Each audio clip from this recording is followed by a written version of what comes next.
एक तरफ रेखाबेन तो पुलिस की हिरासत में आ चुकी है, लेकिन दूसरे ही तरफ जुगल और कादम्बरी के ऊपर काले बादल मंडराने वाले हैं, क्योंकि कुछ गुंडे तितली को किडनैप करने वाले हैं। ना सिर्फ तितली बल्कि तितली के साथ अंश भी किडनैप हो जाएगा। तो आखिर इन दोनों को किडनैप किसने करवाया है और क्या कादम्बरी और जुगल तितली को बचा पाएंगे या फिर नहीं, इन सारी बातों को हम आज की इस वीडियो में जानेंगे। तो वीडियो को एंड तक जरूर देखिएगा। कहानी की शुरुआत होती है कोर्ट से, जहाँ पर हम देखते हैं पुष्पा जो कि जज को कहती है सर बटलर की हालत काफी गंभीर है, वह इस तरह कोर्ट में नहीं बैठ सकता है और बटलर ऐसी हालत में अदालत में आया है। बटलर कुछ जरूरी बात बताने ही यहाँ पर आया है, इसलिए सर मैं आपसे यह विनती करती हूँ कि आप मुझे 2 दिन का समय दीजिए। हम देखते हैं कि इस बार जज साहब पुष्पा के पक्ष में फैसला सुनाते हैं। बटलर की वजह से जज साहब पुष्पा को 2 दिन का समय दे देते हैं। अगले पल हम रेखाबेन को देखते हैं जो कि प्रार्थना के प्लान में पूरी तरह से फंस चुकी थी। यहाँ पर प्रार्थना रेखाबेन को बताती है कि वह और कोई नहीं बल्कि आईपीएस प्रार्थना पटेल है। सुनते ही रेखाबेन तुरंत वहाँ से भागती है, लेकिन हम देखते हैं कि यहाँ पर प्रार्थना ने पहले से ही चारों तरफ अपने आदमियों को लगा रखा था। हम देखते हैं कि रेखाबेन भागने की कोशिश करती है, लेकिन यहाँ पर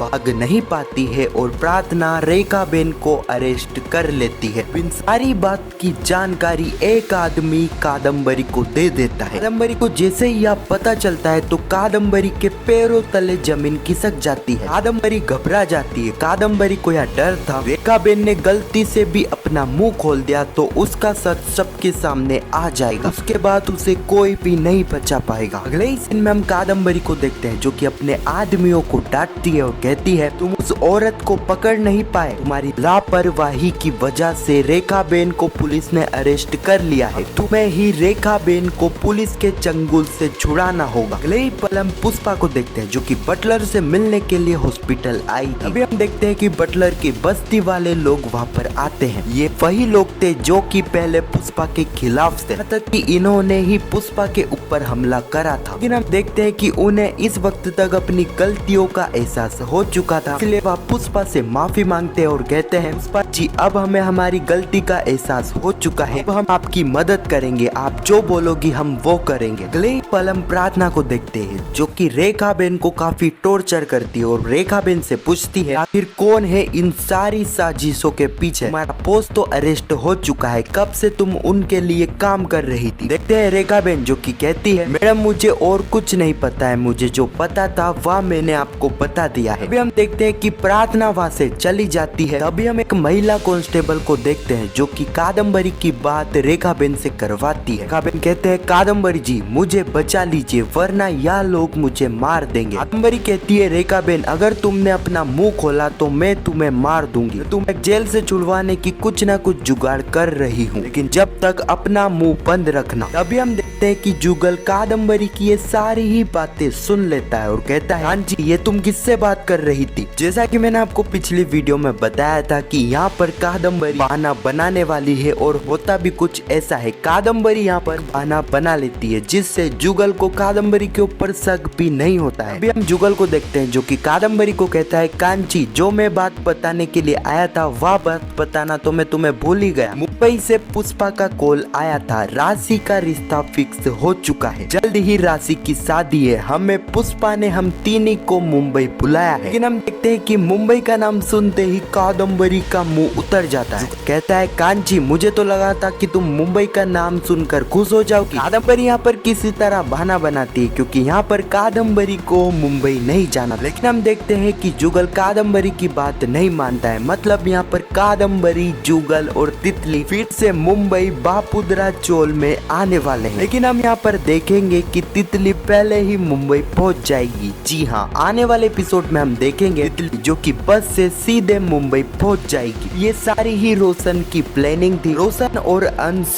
तितली को लेने के लिए बस स्टैंड आएंगे। दूसरी तरफ जुगल और कादम्बरी को जैसे ही यह पता चलेगा कि तितली तो गायब हो चुकी है, अगले ही पल हम देखने वाले हैं कि यहाँ पर एक गुंडा जो कि तितली और अंश को किडनैप कर कर लेगा। हाँ, तो यही कुछ कहानी है जो कि पुष्पा इम्पॉसिबल के आने वाले एपिसोड में हमें देखने को मिलने वाली है। जुगल और कादम्बरी मुंबई आने वाले हैं, तो काफी इंटरेस्टिंग कहानी और इंटरेस्टिंग ट्विस्ट आने वाले एपिसोड में हमें देखने को मिलने वाले हैं। यार, आपको यह वीडियो कैसी लगी कमेंट में जरूर बताना, और पुष्पा इम्पॉसिबल के आने वाले एपिसोड की ऐसी वीडियो के लिए चैनल को सब्सक्राइब अवश्य करना। जब तक के लिए धन्यवाद।